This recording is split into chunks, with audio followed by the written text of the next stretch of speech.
Hi YouTube friends and family. I know it has been a long time since I have made a video. A lot has happened in the last 6 months. So I'm back to start getting organized again. I have probably given myself a little bit more debt than I had beforehand, so we are starting fresh. A little bit of backstory, we are looking at wanting to buy a house in the near future, as our house that we are currently renting is going to be sold. We don't know when. We will only get 60 days notice of when that does happen. So I'm trying to get rid of my debt and clear my credit score and get our house deposit as quickly as I possibly can. And I'm hoping you're all gonna give me some great advice and keep me accountable for all the silly little things I keep spending, like my OpenPay and my Afterpay. But positive note, my Christmas is nearly done. So we're halfway through October and all of my kids' Christmas presents are nearly completed. So that's a bonus. All right, so in this video, I'm just going to go through what debts I do have and a little bit of process of how I'm going to hopefully pay them off. I do have a new binder. I do have a few new binders, but they're empty at the moment. They are for future. I am hopeful I can start catch stuffing really soon, but my debts are my main thing right now. So in this binder, I have just my budget sheets. So I'm going to be doing just electronic transfers for all my bills.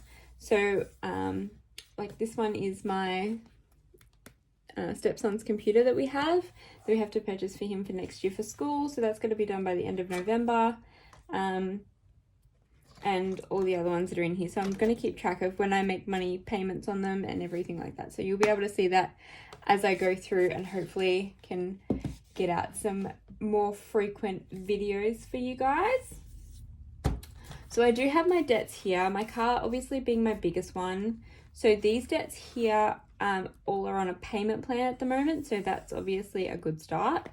I haven't got a payment plan. I have a Centrelink debt. They have overpaid me and I have to now pay it back. These three here were on my partner's credit report, so we're getting those out of the way because I don't want anything in the way of hindering us getting that house loan. So we're gonna have to hit those as well. I'm gonna call these over the next week or so. I'll get him to do it, but he's at work at the moment, and see if we can get payment plans for all three of those to begin with.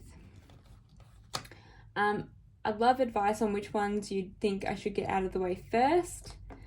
Obviously these three are on my payment plan.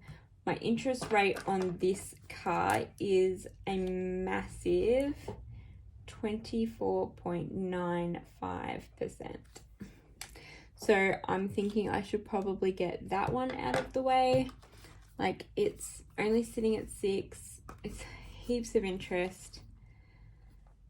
But at the moment, my partner and I, we're only both working casually.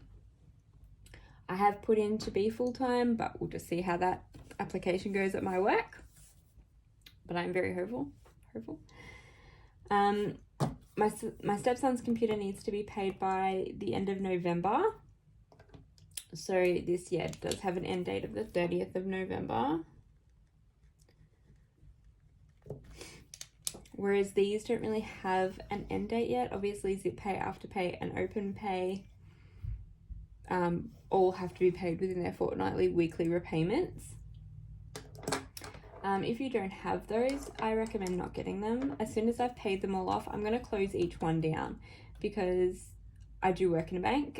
So I do know the home loan process, and they do take into account all of the interest-free OpenPays, Afterpays, ZipPays, you know, any vet pay that you have, anything that is a line of credit now does take into consideration when you go for a home loan. So I'm going to get rid of them as soon as I possibly can and yeah, just pump them out. I would really love your advice on if I should throw extra money that I do get on my car loan first. Obviously, as I said before, we haven't spoken to AGL or the credit company that's now dealing with these, as they're about 5 years old. We only just noticed because we did do a credit report and they were on my partner's credit report, so we've only just noticed those. So obviously they aren't current bills or anything like that. So I do have my day-to-day spendings that I will need to still take into consideration, which I have purchased Taylor Louise's budget paycheck sheet, so I'm looking forward to filling this out. I will make another video with me filling all these out for our day-to-day expenses and building that up as well. I'm hoping to also start with her Target Bills tracker next year. I thought I would start this year, but it hasn't happened. But I will definitely try and start this next year and just try and get that month ahead. With the cost of everything going up, I've tightened in the reins a little bit. It is a little bit more difficult when you do have 6 children to, tighten your shopping budget and all your really day-to-day expenses and sport and school and everything like that. So, as I said, full-time job hopefully coming up. Trying to get our bills out of the way.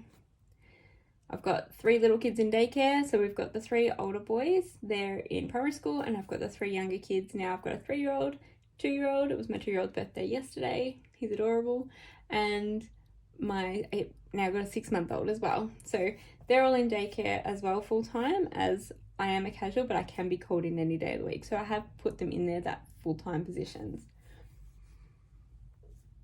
What else can I say?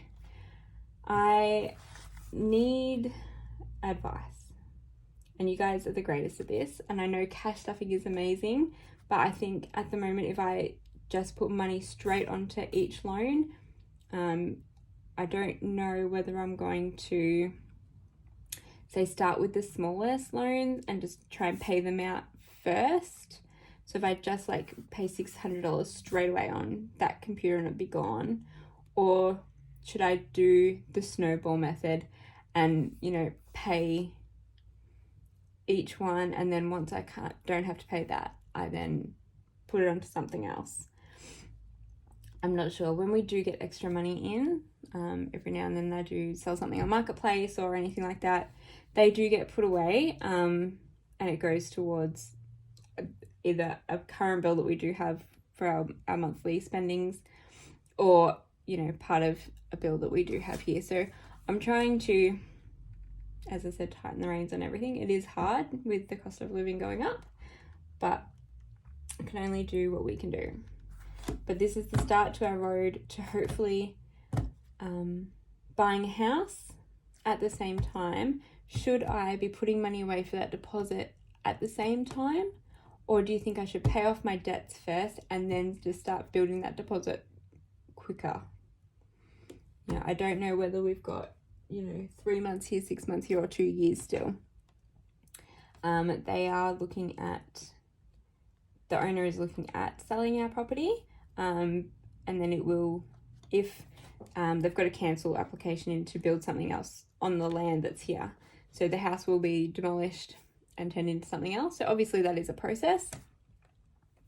We're just unsure of how long that process takes, and nobody can give us a definite answer. So we do have cheaper rent here, so I'm kind of making the most of it. I don't want to move before I have to. So I'm taking that into consideration and putting the extra money that I would be paying on rent onto different bills. So I have already allowed for that increase in rent that we would be paying to then be paying off these quicker. So please let me know, subscribe, leave your comments. As I said, I've got my cash binders here ready to go when I can finally do it. I do have them all labelled. So this is my sinking funds binder. I've got a binder just for my children. So this one's just got all my kids' names in there. And that's going to have, I'm going to start putting money away for them each week for their sports or their anything that comes up that they need. I do have this one, which is my house deposit one, and just annual things that need to happen. And then this is going to be my savings challenge binder, which I do already have some savings challenges in there. I did try and start, but again, we've taken it out for different expenses that we did have. So I'm hoping to get back on track with those. Any advice and reassurance would be awesome. But other than that, I do hope to get another video out. I will go into more depth about my expenses and everything like that at the moment. My daycare fees have just gone up, so that's awesome. Not. But yeah, so thanks for sticking around. I hope you like and subscribe to my channel. I am just starting out, and hopefully I can build it up and get some more videos out for you guys. At least once a week, I'm hoping. But thank you, and bye for now.